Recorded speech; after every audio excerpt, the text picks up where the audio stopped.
Bless up.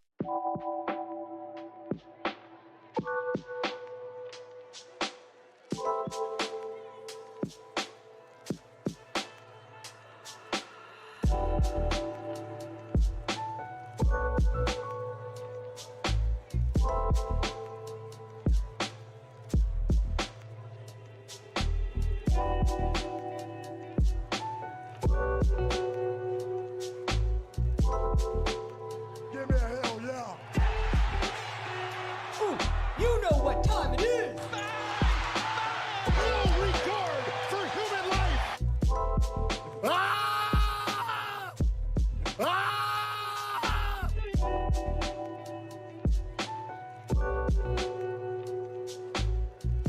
Ooh, you know what time it is. Give me a hell yeah.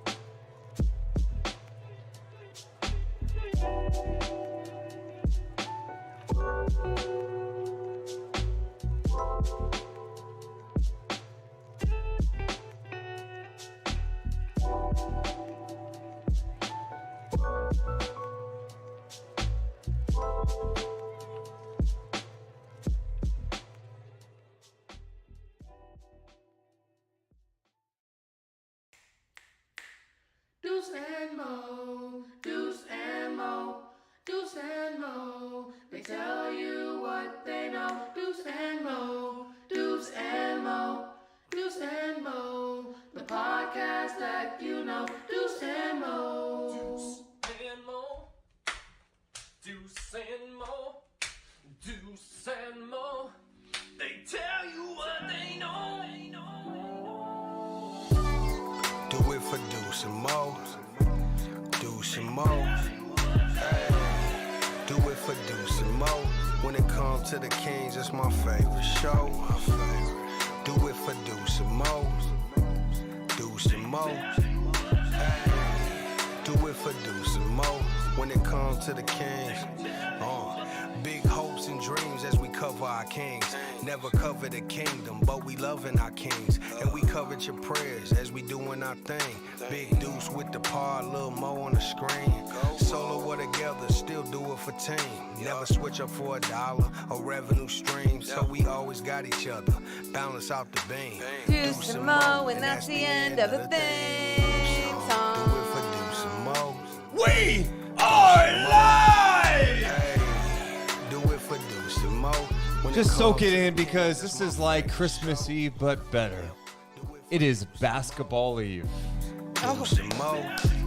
Hey. Morgan, tomorrow night the NBA season starts. How are we doing tonight in the chats? What up, Deuce? Hey, what's up, man? How you doing? Hey, Morgan. Hi, I'll answer Deuce's question later. I'm rooting for you. Thank you. Appreciate it. Let's go, go, Kings. Kings. Oh my goodness. After Uh-huh. a long off season, Morgan, do you understand? The longest off season ever. Tomorrow we give birth to a new season. Just out of our bodies. Yes, yeah, just a basketball shooting out. Clean it up and let's go. What is it called? The placenta? Stop. Oh. We didn't even go that far. I mean, I was thinking of like what the would joke be was like. done. It was over. You Like kept what it would going. you attach to a basketball? Like it's like attached to a pump. You have to cut the Yeah, cord. no, Oh. there's nothing else. There's nothing. We're just giving birth to a new season. No, let's get graphic. Shout out to everyone for being here tonight on the eve of the season. I'm so excited. King season starts on Wednesday night Yeah. at the G1C. To the G1C, baby. I'm really excited for today's podcast. We're starting in a Yeah. few minutes because at 7:15-ish, Ish. couple of my favorites are going to be on the show. We've had King's Film Room on the show before. Skylar, Yeah. we call him KFR, King's Film Room, right? So we're not going to give him his No, his real name name. is, his name's officially King's Film Room. It's King's Film Room. Okay. And someone who I followed on Twitter, and I'm like looking at his bio, and I see his podcast. I'm like, this guy's so good. He's Jrue, really good. a.k.a. that local guy. We're going to have them both on the show. So talented. They know so much about basketball. Yeah. Just, you know what? I'm going to give them the underrated card right now. Yeah, 100% Yeah. underrated. Like, they just, a lot of basketball knowledge. Love what I've heard on the podcast. Rising stars. If you want to call them that, Yep. yeah, sure. It's just, yeah, it's fun talking to basketball-minded people. Appreciate everyone being here live, including Insane Cookies, who says, Morgan, you have to fix that camera. Okay. Might as well before we start the I show. kind of wanted to, but I also didn't want to get yelled at. I don't know who would yell at you. Yeah. Who would yell at you? A little bit of that. All right, yeah, let's start the podcast. Yeah. Shout out to Insane Cookies, Almir, Might Be Well, Caleb, Insane Cookies. I already mentioned you, Chuck, Benny. Appreciate you. Nice guy trying. Everyone here. You guys are literally the best. King season starts tomorrow, Wednesday. I wish it was tomorrow. We got 2 games tomorrow. It's here. Yeah. Oh, let's go. That was a good Mike Brown. Shout out to the new lower third. For that show. Oh, yeah. Are you gonna? Shout out to wait? the new logo. Yeah. Let's talk about it. Yeah, let's talk about it. All right. Do some O coming down in 3, 2, 1. Hit my music. Deuce and Mo. Deuce and Mo. Deuce and Mo. They tell you what they know. Deuce and Mo. Deuce and Mo. Deuce and Mo. The podcast that you know. Hey, welcome into the Deuce and Mo podcast on Basketball Eve. Recording this on a Monday night. On Tuesday, we get the start of the NBA season. We get 2 games. Sixers, Celtics. We get Warriors, Lakers, and then the real season starts Wednesday. At Golden One Center in the capital city of California, Sacramento, it's going down. Kings, Blazers. I can't wait. I'm Juice Mason. That's Morgan Reagan. How you doing, Mo? I'm just as good as you. I can't wait either. Every year, I feel so lucky as a basketball fan that every year it feels like a holiday, the start of an NBA season. And that's also living in Sacramento, and I feel that way. So it's pretty great that basketball can do this to me. Yeah, I'm obviously just more excited this year than I have been in the past. And I know every year Yeah. we get excited for King season. Every year I get closer and I start talking myself into like, hey, well, what if? I think this year I'm just really excited about the level of talent on this roster, Uh-huh. the coaching staff, Uh-huh. and the chance for this to be the season where the streak comes to an end. Changes. It would be amazing. It would be amazing. That would be amazing. I am always rooting for that, obviously.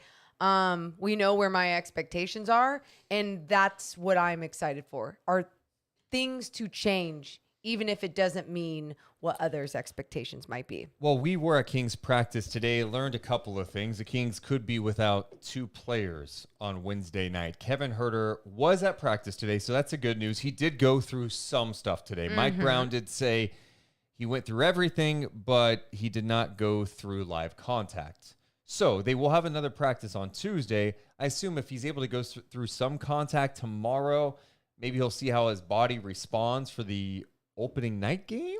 Yeah. I feel like that's what I feel it like would there's a chance, right? be. Yeah. I think Mike Brown pretty much talked about anyone. It's like, yo, you got to be able to go through a practice first before I'm going to throw you out there on the floor. So makes sense. Same thing with Keegan Murray, where I don't think Keegan Murray is going to be playing opening night, right? Because no, he's got to clear health and safety protocols. And then Mike Brown said he's got to go through a practice. Yep. We're not just going to throw him out there, especially in his case, too, where like he's sick. You're not doing anything Weak. really Yeah. physically at this Yeah. point. So the Kings could be shorthanded come opening night. Yeah. And that part really sucks because obviously what everyone is so excited to see, and that's Keegan Murray and what impact he's going to make with this team right away. But settle down. There's 82 games. So if that doesn't happen. But you know what I thought about too? It does suck that his rookie year forever, how he would start his NBA career is that he never got his rookie year opening night. Ever. He'll never get that. I mean, ever again. He'll get his opening What a night. It's not the ter- official opening night. I mean, it does suck. You're right. I mean, does. It's also for him, you play the first 2 preseason games, looked really good. Yeah. And then Especially with all this debate around who should start, who should not start. Kind of takes the pressure off that a little bit too, right? yeah, it does. I mean, I feel like that's more of a topic with everybody else. I think Oh yeah, it's The not reality it's not is- pressure with the I'm saying yes, exactly. I'm more talking about the conversation between fans, media, everyone else. With them, they don't care. They're all buying in. They're all down to play whatever role Mike Brown's about to give them. imagine if I would have said to you 4 months ago that, hey, Morgan, opening night, KZ Okpala is starting at the 4 spot for Sacramento. You'd be like, what? Who? What? I'd be like, what type of year are we What- starting? what is happening? Yeah. But seeing him and how he's played, I'm like, this guy can play. I know. And he's still young, too. Yeah. So the fact that you have a guy who's 22, 23 years old, who wants to play defense, who's good with moving without the ball, he loves cutting, he plays hard. I like the fact that, you can throw him in there. And I think it's going to be a good thing. I mean, you've seen him in the preseason check a variety of players. De'Aaron, when he was talking a little bit about Chima, he was talking about with some of those guys how they're known for their defense, but at the same time, if they're going to get the ball on the offensive end, shoot the ball. Have the confidence to shoot the ball. We want you to be able to shoot the ball. You're out there. You're out on the floor to be in this role. So make sure you just play the game. And I think with someone like KZ Okpala, we've seen that. We know that he can and he's capable of shooting the basketball, although in this preseason, we are not seeing that ball drop. I mean, with just the amount of shots that he's taking, sure, whatever. Sample size, But and he hit a couple of the other games. and that's my point too. But the other thing is too, it does just because he's not shooting the ball from the outside doesn't mean that he's not going to be moving without the ball and creating so much more on the offensive end with just his movement alone. Morgan, I put a poll question in the YouTube chat. Mm-hmm. Season starts on Wednesday. Call your shot. Playoffs, baby. Mm-hmm. I'm feeling playing or welcome to the lottery. 68% of the people who have voted are saying playoffs, baby. You guys are crazy. What's the play-in one? 29%. Yeah. And then 4% lottery. I think where I'm at right now is this. We were on ABC 10 last night. I mean, we're not humble bragging by that. I'm not trying to be like, oh, hey, we were on ABC 10 I last don't think night. anyone took Okay. it like that. Anyway, Matt George and Kevin John were asking us like, hey, so what do you think? How many wins? And I'm just not like here's a precise win total. I'm more of like, let me give you a little bit of a range here. For me, it's like 40 to 46. If everything went right, I could see 46 wins. Yeah. I think at minimum, this team is a play-in team. I do too. Which, by the way, with our poll, couldn't you be a play-in team and still be a lottery team? I guess. Yes, you would not make the sure technically. yeah. I'm talking about finishing Got at the end of the year play-in. So going back But to that, thanks for then- finding the one flaw in my whole thing. I appreciate you pointing that out. Going back to your ceiling of 46 wins, high, very high in my opinion. But at the same time, if everything went right, yeah, why? I mean, why not? As Coach Nick would say, why not? And I also think when I'm asked to give a number, I realistically say around 37. And it's not fun saying that, but that's just me going off of, that's a large jump in one offseason. Sure. We always do this. It's like, can a team make a jump? Is this guy what this mean? Yeah. Look how many new players they have.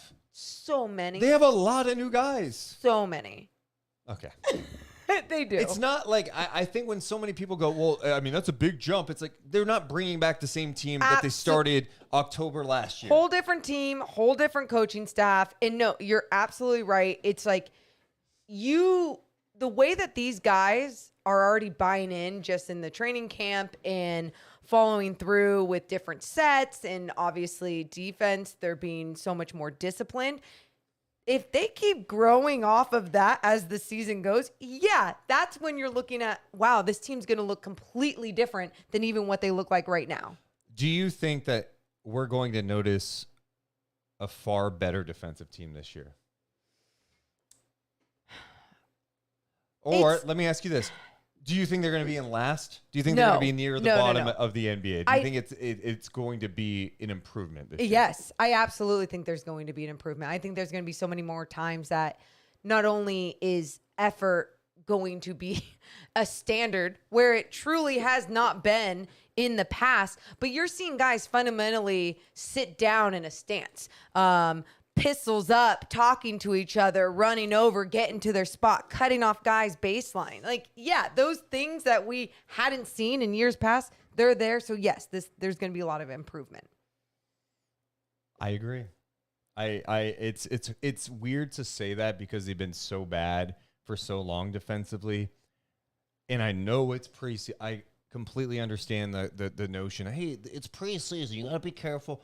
I'm just looking at base level engagement. Are guys talking? Are they flying around? Yep. I am seeing that type of effort, which to me is encouraging. Like just from that improvement, that base level, you should see a jump. Absolutely, a jump. Well, both of our guys are here right now. They're not showing their faces quite yet. Show yourselves so then we can put you on the screen. We have a couple of friends joining us on the show today. There and I'm we go. really excited about this because I truly mean this. They are both so talented. We talked to King's Film Room over the offseason. Yeah, we're not calling him Skylar, No, just no, King's it's Film Room. KFR. Yeah. And then Jrue, a.k.a. that local guy. Let's see if this is I hit the Oh my wrong thing. No, that's on me. God. That's a turnover deuce. Hold on, let's switch it over. Yes. Oh, except that part. It's okay. It's okay. We'll clean this up. All right. Oh, We had to adjust a little bit for having three people on at once. Let's welcome him into the show. It's KFR, King's Film Room, and Jrue. What is up, guys? How are we doing tonight? What's going on? Yo, yo, yo. Doing great. Dude, seriously, you know how I feel about you, King's Film Room. We slobbered all over you last time we had you on. But Jrue, I came across your Twitter because you're like joking around Sacramento, like, hey, there's Watt Avenue. And then I'm like looking at your profile and I'm like, oh, let me click on his he does a podcast. And I listen to it. I'm like, this guy is legitimately awesome. Yeah. Like he does amazing work. And you guys both know the game at such a high level. In fact, they just did a podcast together on Drew's podcast, Unsponsored, where they looked at the Kings season. You guys are really, really good. Thank you. That's incredibly flattering, and it's just wild because I would say the main purpose of my account is not to talk about basketball and basketball analysis. It's just to mess around. So it's pretty crazy how things have kind of ended up here. But coming from both of you, that means a lot. That means so much. So appreciate that big time. And Jrue, I want to hear from you. And Skylar, I want you to remind people, where does your basketball background come from, that knowledge? Because these are two guys that are breaking down sets, the actions off of so many sets. I mean, the way your terminology, they're not casuals. You're not casuals at all. And I'm like, who the hell are these people? And why do they know so much? What are some of your backgrounds? Jrue, why don't you go first? Yeah, so I think just like everybody in here, played basketball my entire life. And I think the moment when I really had to up my IQ was I am what you would consider short.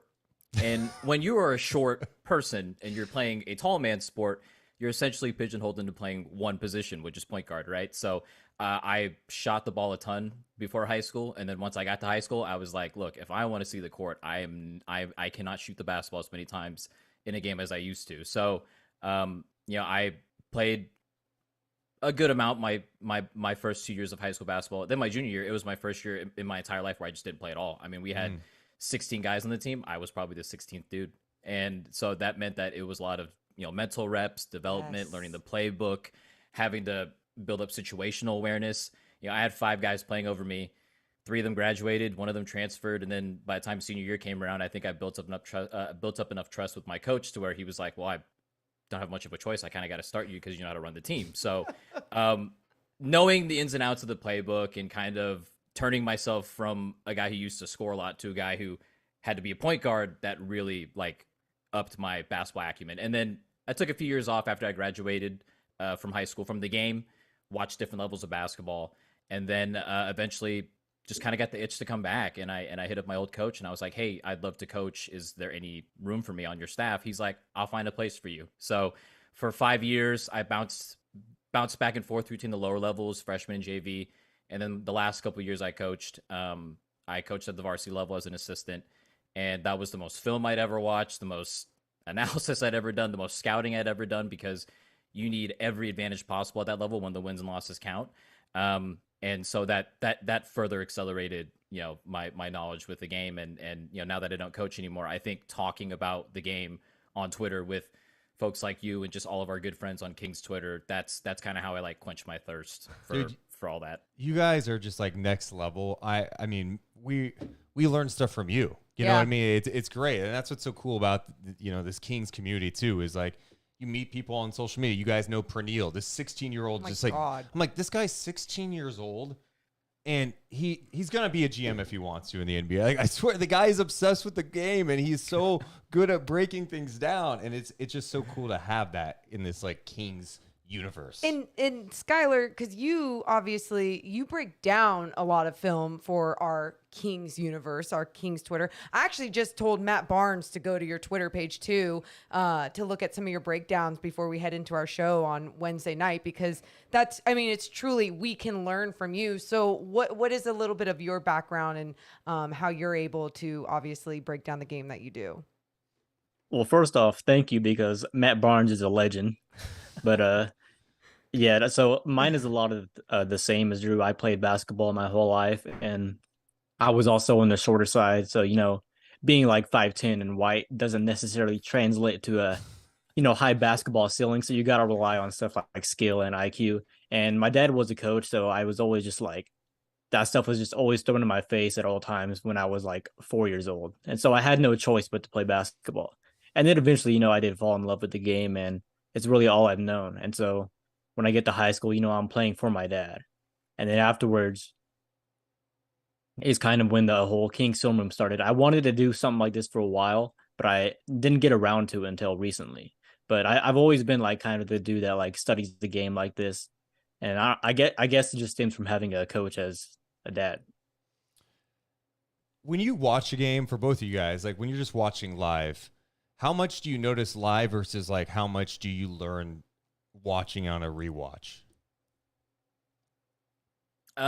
Yeah, I think it's about equal for both. There are so many new concepts that make their way to the NBA from everywhere every year. I mean, there's always a fad. There's always some new set or new action that happens to pop up. And so you learn about that, or you kind of clock it while you watch it live. And you're like, oh, okay, like that's why that works. That's why this guy did that. And that's why they ran this action, right? But to get the full breadth of it and to really understand it beneath the surface level, it definitely takes like multiple rewatches and breakdown videos from some of the most popular basketball YouTube accounts. And I would say those accounts on YouTube were like instrumental in helping me expand my basketball knowledge beyond just like the high school level. So many accounts break down basketball at all levels, and it's crazy because nowadays you can find something in like Brazil or like Iceland that will just come over to the NBA somehow. And rewatching that, rewatching clips and breakdowns of those plays is kind of how you find out like, oh, that's where that came from. So I think it's about equal for both live, watching it live and watching replays and breakdowns. That's dope. Again, we're 2 days before the season, so maybe this is what I'm feeling it. But man, I know it's preseason. I get all that. I've not been this optimistic about a Kings team in a long, long time. And I think even though it was preseason, there was so much good. I thought they were so fluid offensively at times. I mean, that Phoenix game was pretty ugly, but for 3 out of 4 games, it looked pretty good. And I thought the defense looked good. Like, I feel like this is going to be a really good year for Sacramento. Where do you guys stand right now as we were just a couple of days away from the start of the season? Yeah, I'm also on the optimistic side, and we talked about this on Jrue's podcast recently, and he's a little bit more, let's wait and see because it is just preseason. But I am a lot more optimistic as of now, and it really just is defense because we know the offense is going to be good. Just having guys like Fox and Sabonis, you don't need to have some sort of master scheme to, have a top 10 offense with those kind of players. But the defense is, the whole argument, and I heard you guys talking about that before we went on. It is just preseason, but on the other side of that, it is just preseason, and these guys are already engaged and active on that kind of level that we need them to be. And these games don't matter, so you would at least hope that that kind of activity would translate once the games start counting. Do you guys give most of that love to Mike Brown and the standards that he's setting? Because obviously you both like come from these coaching worlds. You get to see what discipline can actually do for guys. And I think once people are in the NBA, sometimes they think like, oh, when you do sprints and all that's all college. You don't need to do that anymore. Discipline being implemented into the NBA is just as important. Do you feel like that's a big part of it, Jrue? Yeah, big time. Accountability is a word I think is thrown around a lot. It's like a buzzword. Accountability, culture, right? Like people use those words all the time. A lot of times they don't really hold that up though. They don't really use that, really push the meaning of that word or those words like truly, right? And that's kind of what's been missing around here. There were guys on the team these last few seasons that just took shots whenever they wanted to and did whatever they wanted to on defense. And I'm sorry if I'm invoking some horrible memories. Oh no, yeah, it's kind of making me sick just thinking about it. Jrue. I'm sorry, but that's just what it's been for 16 years. And to see Mike Brown come in and from day one, and it's not just him, it's Jordy Fernandez, like watching the run series from the Kings and getting the behind the scenes look of not just Jordy, but also, Jay Triano and Luke Laux. Like these guys are on top of it. They're holding these guys accountable. Mike Brown calling timeouts a minute and 15 seconds into a game because somebody misses a defensive rotation. I mean, where's that been for the last 16 years? And I think you're seeing it on the court because of that. Like you're seeing these guys step up to another level defensively in particular, because they know that if they don't defend, they're just not going to play. And I really do think that it starts with Mike Brown. He's setting the tone for sure. What have you guys seen out of Fox in the preseason on that side of the ball? Has anything jumped out to you where you're seeing some progress? I've loved his energy so far on defense. And again, it is just preseason, but we've seen flashes in the regular season of what he can be. We've always known that he has the tools to be a good defender. We don't expect him to be an elite defender just because of the workload that he's always had on offense. But I think a lot so far has been that he hasn't had that kind of workload in offense. The offense has really ran through Sabonis in the high post, which has allowed Fox to, play more off ball and exert more energy into the defensive end. And so the energy and just activity we've seen from him so far has been great, I think. Yeah, I'm curious if you guys have noticed anything fundamentally about his defense, especially for me, it's been the way that he's just sitting in a stance. And I think that's allowed him to be more active and be able to push off his base and like move laterally. What are you guys seeing with his defense fundamentally? Yeah, his screen navigation is so much better. And when Sabonis was acquired from Indiana, that was like my number one concern. It's like teams are just going to spam pick and rolls and attack Sabonis and Fox and pick and roll. Like if I'm an opposing head coach, even now, even with evidence that they're a lot better, I would still test that. Night one, I expect the Blazers to put those two guys in pick and roll a ton because Sabonis is not the fleetest of foot. I think he's got above average foot speed, but he's not the quickest guy. He usually plays in drop coverage, and Fox for the last 5 years has kind of just been hung up on screens and doesn't really fight to get around them. 2 Sundays ago when they played the Lakers at home, I moved down from the very, very far up top seats at Golden One Center. If you guys followed that saga, you guys know what happened, but they felt bad for me, so they gave me lower level seats. And when I switched down to the lower level, one of the first plays that I saw on defense for the Kings was a pick and roll involving Fox and Sabonis on defense. Sabonis was right there at the level, hard hedging, and he still had his hand on Nurkic to make sure that he was going to get away from him.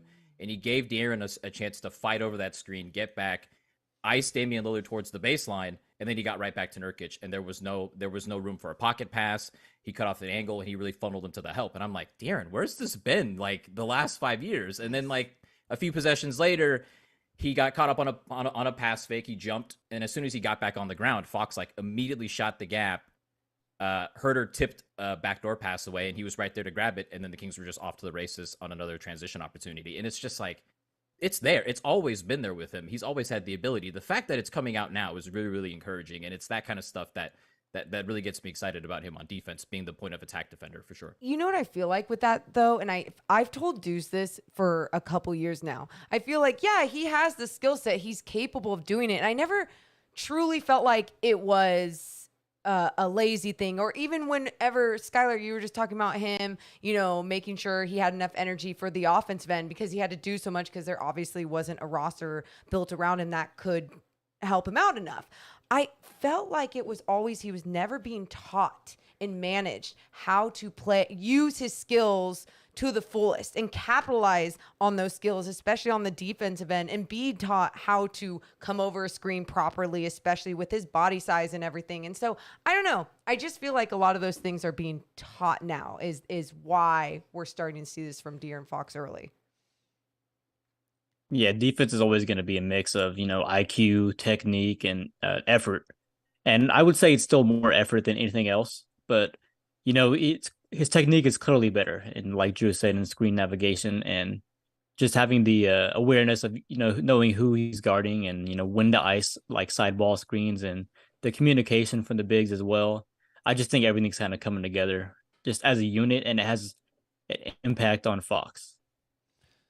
I'm curious, like, how much of it they're going to jump defensively. Like, they've been so bad for 16 years. They've been bad. I mean, literally the last time I felt like they were a good defensive team was that 05-06 team after they got Artest. They had Bonzi Wells. Like, they had some toughness about them. But I do feel like they're just going to be better this year. I don't know, like, how much of a realistic jump we can expect, but I feel like they did add some nice defenders. Like, KZ has looked really good at times defensively, defending multiple positions. I think Keegan has shown stretches that he's a smart defender. Even seeing him in that Blazers game get switched on Dame a couple times, I'm like, he really didn't look bad at all. How much of a jump do you guys think that this team can make defensively?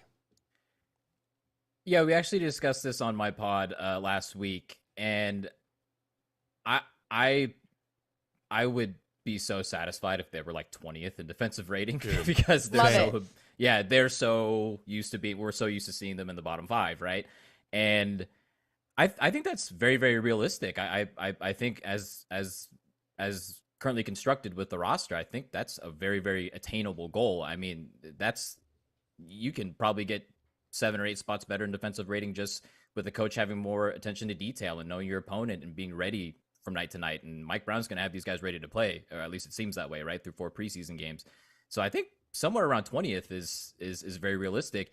I think the ceiling's probably around league average. Like if they get to 15, 16 and you pair that with an offense that looks like it can be a top 10 offense, that's a playoff team. That's a playoff team. I was going to say play-in team, but hey, I mean, yeah, I'm with maybe you. Playoffs. Play in. I just think they're all, I don't think what I think some people forget, the offense wasn't good last year. No. I mean, they were like, 25th in offensive rating, 26. It was terrible. I'm going to have nightmares about last season's offense probably forever. Just 5 out. You don't have 3-point shooting. Anyway, you want to take a shot? Take a shot. Play free. Just launch it. It's touch like it, launch it. Elementary kids, like having them go out there with little colored wristbands and you tell them to go to a spot and you're like, if you're open, you shoot it, okay? Yeah, it was what nightmares are made of. So anyway, to focus on this, yeah, I do. I think the offense is going to be really good this year. I mean, I don't know that I have many questions about what they can achieve offensively. I guess one area is like, I still don't trust that Sabonis is going to be a 3-point shooter. I know he's worked on it. I'm just not going to trust it. And Fox, it would be great if he can be like 35% from 3, but that seems like a drastic jump for a guy that's been at 30 for most of his career. And then the only other thing would be free throw shooting that I'm worried about, but I don't know. I think this offense can be pretty good. Yeah, I've loved the offense so far. It's been super basic. Like, you can tell Mike Brown has really just kind of kept everything he needs to in his back pocket. Like, they run literally 2 offensive sets, and that's it. And yet they were still able to, I don't know, put up probably monster numbers in terms of, like, offensive rating in the preseason. And just having the talent is the biggest thing, and they just have the talent to be a top 10 offense. De'Aaron talked a little bit about that today about, we haven't even added that much to our offense yet. We have so much more that we're going to show even this Wednesday, taking on the Blazers again, right? Because they obviously have film on them, so they're going to show something different. I'm excited for that. And I think when we talk about De'Aaron and his shooting, sometimes I feel like we're talking about like we still need to depend on it. And I don't think the Kings offense needs to depend on it anymore like years past, but it's just a bigger impact if he becomes a bigger threat for his outside shooting. Do you guys see him being a better shooter this year, or do you think he's just going to be still in that create mode, go find the open man? The signs that we've seen through the preseason are quite encouraging. I don't know what the exact percentage is. And then, of course, there was that huge database crash on, what was it, Friday or whatever it was. So I didn't even know how many three-pointers he hit and how many he attempted. But he shot the ball well. The ball's just coming off his hands a lot smoother this year. And he seems very, very confident in it. I'm with you. If he's around league average, 35-ish%, that opens up a ton because nobody's staying in front of him. And you're pairing him with one of the best screeners in the league in Sabonis. I think Sabonis was like a top 3 screen assist guy last year. I think immediately after he was acquired, it was like my immediate thought was, the DHO game is going to be pretty fun. And that was like one of the 3 things they could run with the team down the stretch last year. And so they had to do it a ton, and it was incredibly effective. So that'll open up that'll open up so much for other guys. And Mike Brown emphasized paint touches, right? Like he thinks that a paint touch 3-pointer is the best shot in basketball. You are going to get a ton of paint touches with De'Aaron Fox as your point guard for sure. And so I think if he is able to layer on a league average-ish 3-point shot, then he's going to get a ton more paint touches. He's going to create a ton for the other guys. And, with all the added shooting, it's shaping up to be a pretty elite offense. I really do think that this offense has like top 5-ish, offensive upside for sure, as far as offensive rating. So what are your guys' questions about this team? Because I feel like I'm talking about them like they're like a 50-win team. I don't really think that. I do think that's like 40-46. Like the West is tough. And like, it's just, they're not a perfect team by any means, of course. What do you think are some big questions you guys have for this team? Like things that you're not sure about at this point? I would say I want to see consistency. Even on nights where you don't have it, I want to see the team probably still be able to compete and stay in games. Like I would use the Suns game in preseason as an example, even though the Suns play like nobody. But that was a game where the Kings played pretty much atrocious, and they still ended up winning the game. And when you look at teams like the Grizzlies last year, like the Grizzlies won so many games with their star players missing. Like John missed like 25 or something games, and they were winning like all those games. So I want to see the Kings be able, when they don't have guys like Fox in the game, I want to see them still be able to compete. And they have the depth to be able to make that work. And so I would just say it's just consistency. And can Mike Brown get the team to play that hard every night? What about you for you, Jrue? Yeah. For me, it goes back to the defense. Like we haven't seen a semblance of an actual defense for a decade and a half, right? So I would love to see consistency for sure, but specifically on that end. I mean, if you watch the Warriors during the playoffs, and if you watch their defense specifically, and that's what I spent most of my time doing because I knew that Mike Brown ran that side of the ball for the Warriors. He just did so many things that we don't see here in Sacramento, and that we haven't seen in such a long time. And he's got like 20 million different defenses. He can just call an adjustment on the fly. If you watch the Mavericks series, and I got to shout out Half Court Hoops, Coach Gibson Piper for this. He did a great breakdown on Mike Brown's defense in the playoffs. He changed the complexion of that series by switching Steph Curry off of Reggie Bullock in the second game onto Dorian Finney-Smith. And what that did was it pulled Dorian Finney-Smith away from the corners where he's an elite corner 3-point shooter and made him set ball screens up higher so that he wouldn't catch in the corners and have good looks. He's away from where he's most optimal, right? And he wasn't that effective as a role guy either. And that changed the geometry of the court. It made it tougher on Luka. And that just flipped that series on its head. And that's when the Warriors kind of just ran away with it. And an adjustment like that is something that really you think isn't like too crazy, but for the Kings, it kind of is. Yeah. Right? Like we just don't see those things like on a game to game basis. So can they do something like that, that specific and that nuanced on a night to night basis and consistently be able to execute that? I'm curious to see, because if they can't, then it's going to be a long season on defense. You're gonna have to hope that you outscore everybody 140 to 139, right? Like, and I think we're kind of done with that kind of basketball right Yeah. now, right? So I feel like you're talking about smart basketball being played, being coached, and I feel like there are players that have that basketball IQ. And speaking of one of those players who is younger, Keegan Murray. The two games that you guys saw, the two preseason games that you guys saw with Keegan Murray, was there anything that really jumped out to you or surprised you about him that you didn't really see from even Summer League? Yeah, for me, it was the passing because even in summer league, he had his moments where he was asked to do a lot in offense, and he kind of did struggle being a playmaker for others. But in preseason, the games that he played, they utilized him as a pick and roll ball handler, and he was able to, make those pocket passes to Sabonis, and he was patient and he didn't force anything. He really played within the flow of the offense, and I just didn't see that kind of he's always played with patience and under control, but we didn't see like the passing. yeah, it's about what I expected with him around this particular group of guys. Like, he doesn't have to be the best guy on the court anymore. He doesn't have to carry an offense like he did at Iowa and like he did over the summer. And he's doing a perfect job of playing his role. He always plays with it himself.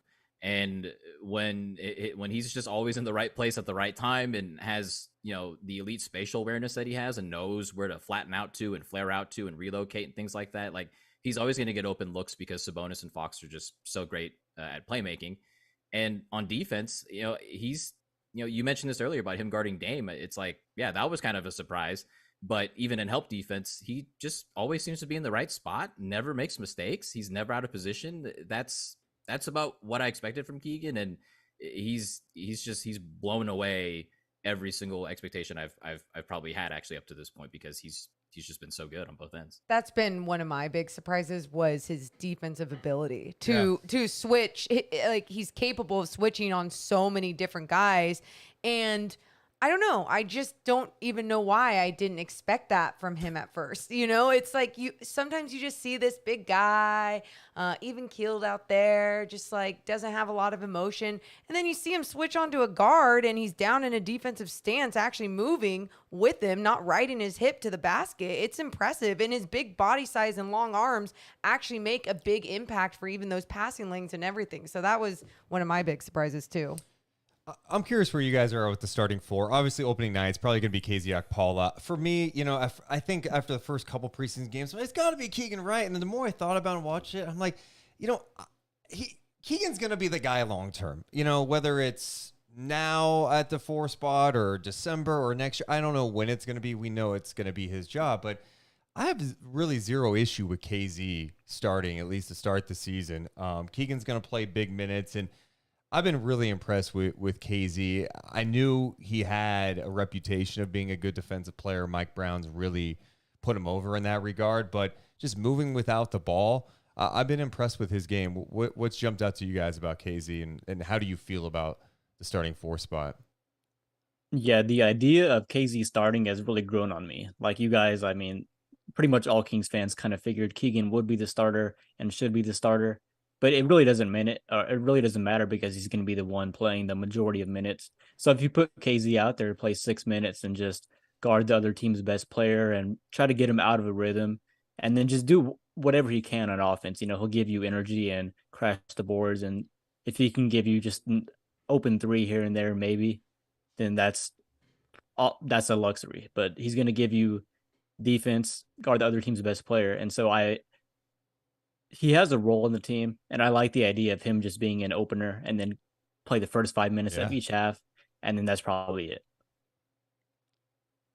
Yeah, same for me. I think with the other 4 guys on the court being, above average offensively and really not enough shots to go around for, 5 guys out there who, could be high usage. It makes sense. It really does make sense. And going back to the Sabonis and Fox pick and roll defense that I still have question marks about. You have a guy like KZ on your back line. Yeah, I think your back line's going to be pretty solid. He can clean up a lot of things back there.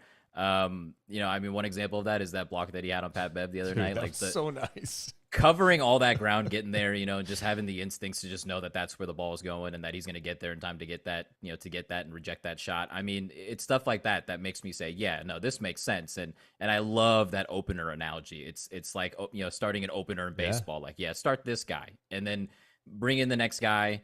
And hopefully, with KZ, like KFR said, you throw the other team's best offensive player or one of the best offensive players off rhythm.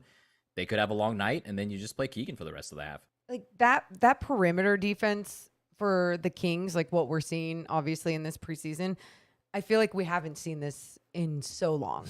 And it's great to see because at times, from what you hear about Sabonis or Rashawn Holmes with some mismatches or what they're not capable of doing when it comes to rim protection, that's going to help them out a lot. How beneficial is that perimeter defense upgrade?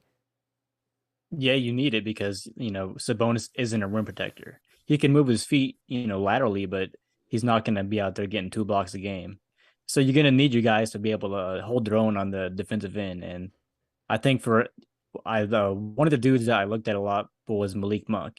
And when he was in LA, he just didn't have to, stay in front of his man. He had AD or Dwight or whoever it was back there to protect the rim. And so, they're going to have to grow even with like Kevin Huerter who had a Clint Capella. Like these guys weren't used to having to stay in front of their guy, like to the extent that they will in Sacramento. And so I've liked that all that we've seen because, there's a lot more pressure on them to have to move their feet and stay in front of their man. Also, I just realized I told both of them, hey, 25 minutes. And I just looked, it's been a half hour. And if you guys have something to do, I'm sorry. I'm so glad that you have nothing else to do. I'm usually really good at noticing that. I just looked, I'm like, oh, shit. I apologize. I'm not sorry. If we could, I have a couple more, but if you have to go, it's totally fine. Seriously. No, yeah, let's good. keep going. Yeah. Season starts tomorrow. Let's go.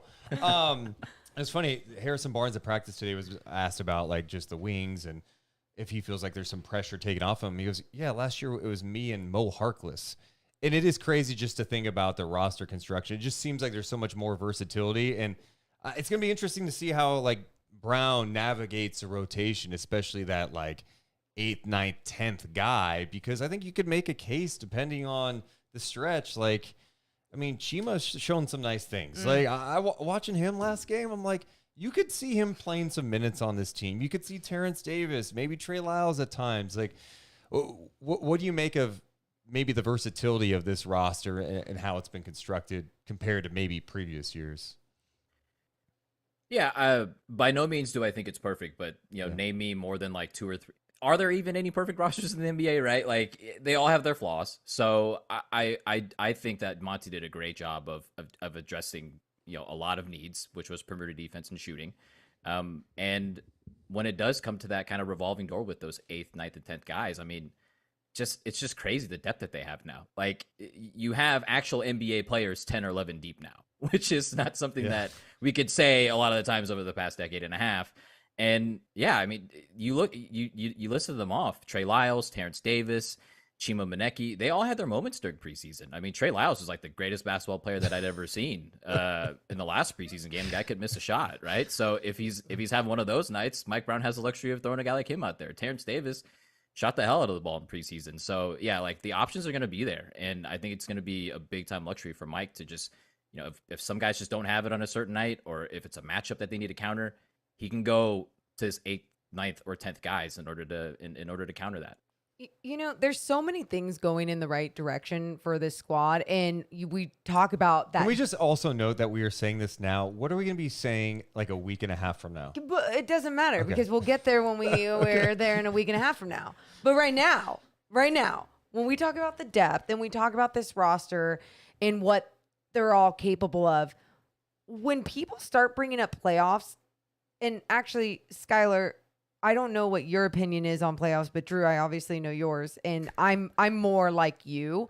And so many people think that's so negative. I'm like, I'm realistic. I'm just being realistic about the game of basketball here. But my rebuttal is always about what the other part of this league can do and is capable of, and the players that are on those squads and what they bring against the Sacramento Kings. What is it that the Kings, in your guys' opinions, what is it that the Kings need to make it to that next step? If they, let's just say they build that foundation this year, it is more like, hey, they're in that play-in range. What is it to the roster or whatever do they need to do to get into that playoff range?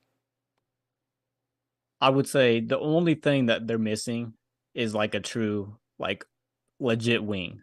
Like Okay. Harrison Barnes, very solid, but he just doesn't have the mobility anymore to play defense. And, we expect Keegan to be like the player that he's going to be. Well, you still need another wing. You're going to have Fox and Herder. That's a fine backcourt pairing. You're going to have Sabonis and Keegan. That's fine. But you're going to need another wing that can play both ways.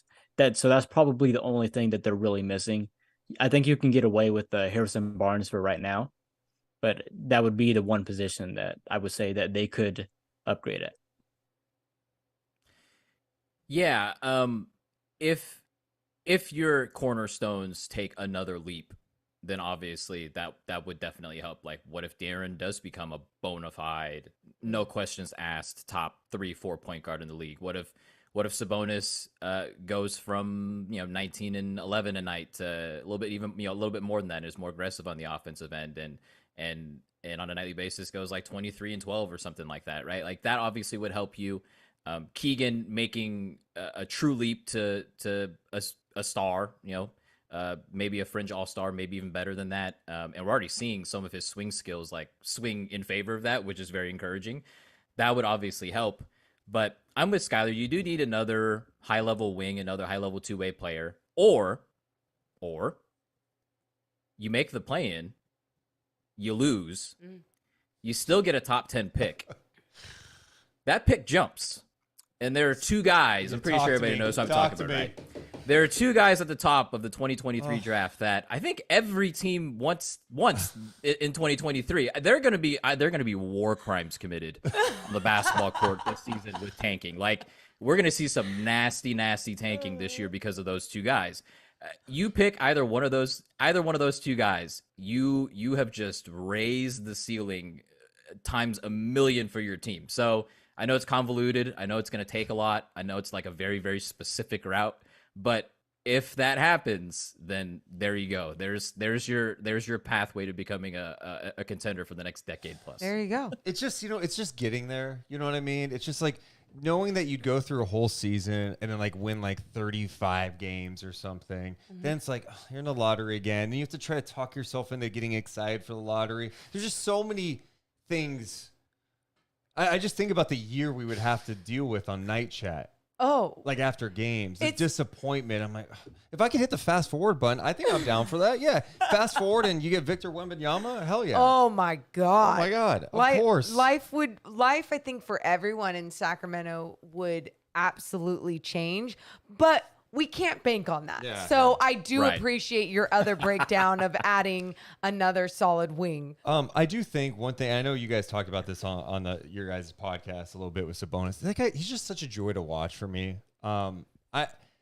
I always appreciated his game, but even seeing him in the preseason, that guy, man, just seeing him constantly direct. It's like, it's an orchestra, right? He's the conductor, and he is just moving around, constantly talking, re-screen. Oh, let me screen over here. Let me pass over here. Give me the ball back. It's so fun to watch. The guy's a stud. I feel like he's underrated, and I still maintain that, like, the way people talked about the trade. I love Tyrese Halliburton. I think Halliburton's going to be a stud. 3 years from now, we could look back and go, God, that was the worst trade ever. But Sabonis is a damn good player. I love that guy.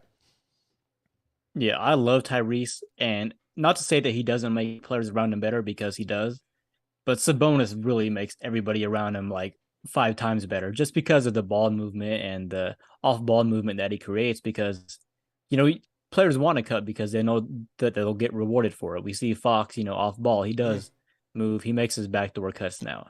We see everybody set up these empty corner pick and rolls now because they know that he's going to set a massive screen for him and get him an opportunity to create.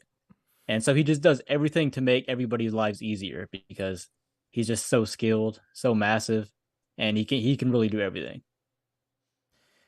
Yeah, he's such a high level processor and such an elite playmaking hub. There are really only two centers in the league that you can kind of say that about for sure.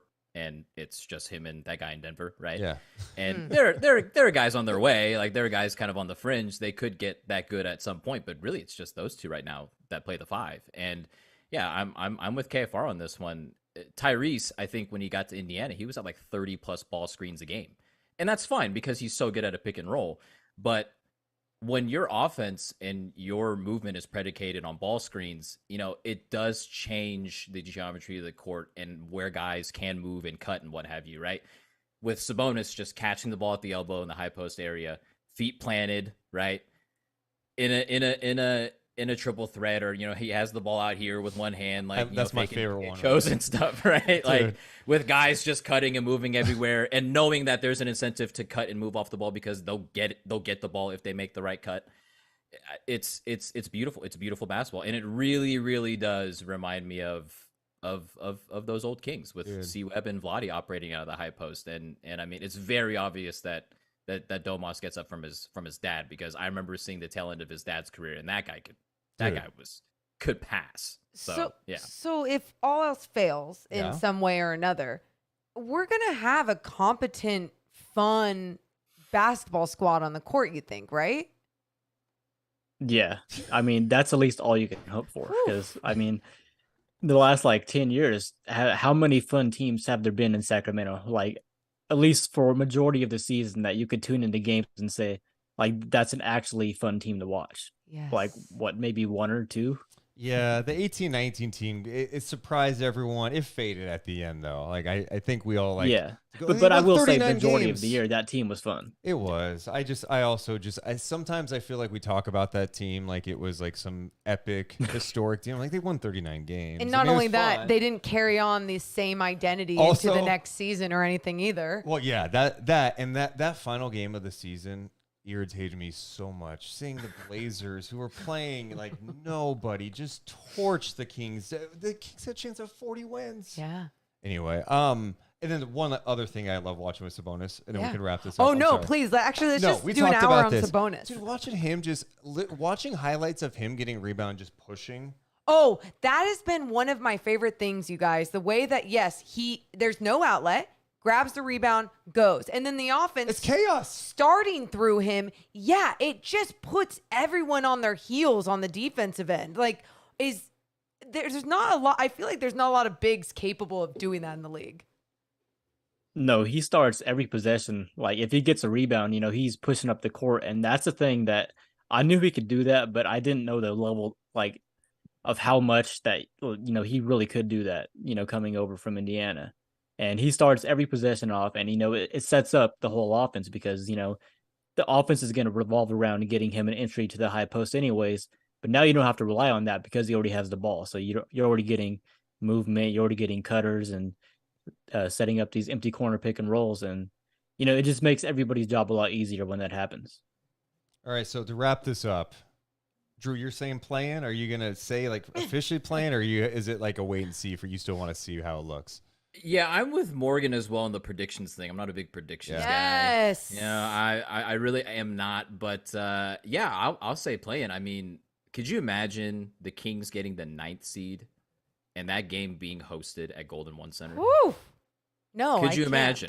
I can't. I like that would be amazing. And if I had to ballpark use a number to kind of ballpark wins, I would say 39. Okay, 39 wins. That gets you to the play-in. And, last year, New Orleans was the 10th seed and they had 36 wins. So that very realistically could give you that 9th spot and maybe even better, right? And so, if you get that 7th or 8th seed, you get 2 cracks at it, to get to the playoffs. And then, you probably will get a chance to host at least one of those games. So Yeah, I'm thinking playing for me. I'm definitely in the camp of I gotta see it. We've seen 4 preseason games. It is just the preseason. It's been encouraging, but definitely gotta see it. And 82 games, I mean, that's a long season. So hopefully they get to where we expect them to get to, which is the play-in. What about you, KFR? Where are you at? Yeah, I'm thinking it's got to be a playing team Yeah. around the 8 to 10 seed, anywhere within that range. I would say I'm just hoping for 40 wins to finally get to that number. I So want 41. I will. Though. I'll say 40 is 40, cute. 42. Give me 41. I want 500. That's what I Yeah, just that would be Okay, nice. getting greedy, No, guys. it's not getting greedy. They've got good talent. What we were talking about earlier with the amount of teams that will be tanking like crazy. True. Injuries happen. Hopefully not in Sacramento, but I think they shouldn't have a problem getting there. And I know that's crazy to say about a Kings team, but we'll see. We'll see. That's fine. I'll We'll be wrong see. again. I don't mind being wrong. I'm just going by know. what I feel. I'm not gonna make some, hardcore prediction or anything. That's good. Well, what's next for you guys? Because Jrue, by the way, you need to promote your podcast more. I'm just gonna be honest with Seriously. you, dude. You're really talented. I love your voice. Not that matters, but you do have a Thank very you. Yeah, it's very appealing easy voice. to Yeah, listen yeah. to. yeah. I'll actually can I plug something for myself? real quick? Yes, Yes. please. If you listen to the radio in California, Oregon, Washington State, Arizona, or Nevada, I'm besides working at Arby's and grinding at Arby's, I'm an actor, a struggling actor. But I just booked an AM/PM radio commercial. So if you hear a guy, Ah, talking about Hell coffee yes. on the radio, that's me. I have heard that about my voice a lot, so I decided, yeah, why not look into it? And Dude. so I've been working on the VO side. for a Time out. while. So you're obsessed with basketball. You're an actor. Like, what's the ultimate goal for you? You want to be an actor, but basketball, like, you want to just do it all, or what? I don't know yet. I mean, I'm married to the grind at Arby's mainly. That comes first more than anything else, and I have a duty to fulfill there, and everything else comes after. But yeah, we'll see. The beef and cheddar. I mean, that's number one. Yeah, or the Meat Mountain. I don't even know what the meat mountain is. Break down the meat mountain. It's a mountain of meat, man. It's That's- just I mean- a ton of meat on some bread, dude. You should peep it. Cheese? It's- Is there cheese on it? I mean, Yeah, you can add cheese for extra. Okay. It comes with extra. Okay. I meat, think you're yeah. good with the mountain Okay. of meat at that point, though.